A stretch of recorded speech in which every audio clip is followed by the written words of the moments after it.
Welcome back. In this video, I'm going to work through the solution for the derivative of x squared plus 5x. This one gets a little bit more interesting than the last few because we have x in two different places, so everything is going to be a little more annoying and a little more fun. Alright, so I'm going to start this problem the same way that I started everything else, which is just that limit definition. I have the limit as h approaches 0 of f of x plus h minus f of x all over h. And then of course my first step is to replace f of x plus h and f of x with what they mean for this particular function. Alright, so f of x in this case is x squared plus 5x, so that's what will go in that spot in the next line. And then f of x plus h will be x plus h squared plus 5 times x plus h. And that's because if f of x equals x squared plus 5x,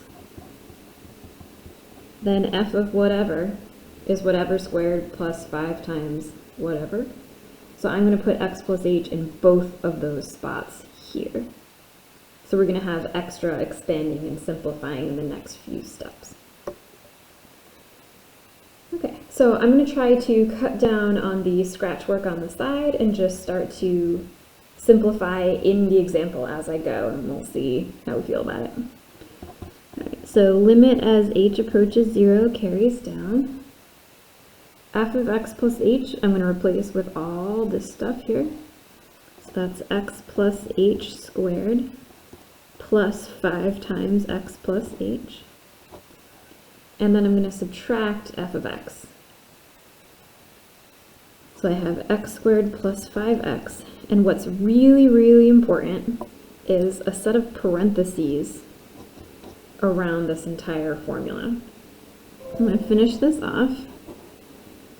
So if you noticed in the strategy list of kind of when it's a polynomial, they all go like this. I put this red set of parentheses around f of x in the formula, and this is why. So anytime f of x has more than one term, right, we have addition here, so there's two terms. These set of parentheses are really important. So in the next step, I'm going to distribute that minus sign to both pieces. Okay. So what I need to do now that everything is in its spot is expand that numerator as much as I possibly can. So x plus h squared, we've done a couple of times already. I'm going to replace that. And then 5 times x plus h, I'm going to distribute the 5, and like I said, I'll distribute this minus sign as well. So a big expansion step. Alright, so limit as h approaches 0, x plus h squared in the previous example, we got x squared plus 2xh plus h squared. You can FOIL that out every time, or you can get the hang of the shortcut, whatever works best for you. The most important thing is that you don't forget about this middle term, 2xh. If it's not there, it ends up wrecking your answer. Right, and then I'll distribute 5 times x plus h, so I get plus 5x plus 5h. And then finally, if I distribute this minus sign, I get minus x squared minus 5x.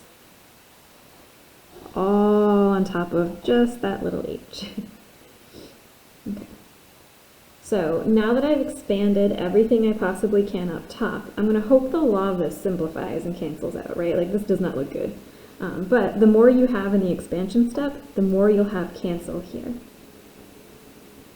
So one thing that I see that can cancel is x squared minus x squared.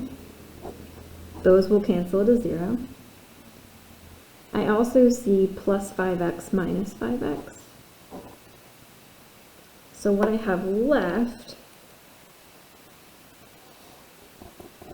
on the top is 2xh plus h squared, and then plus this 5h down here.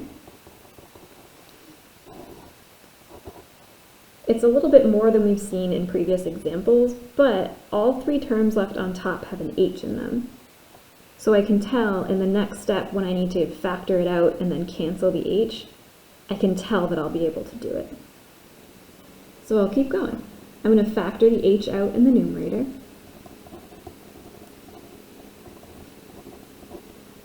Two xh will have a 2x left. H squared has a single h left. And then 5h is just a 5. And again, you can double check yourself in this step by thinking, if I distributed this h, would I have the line above?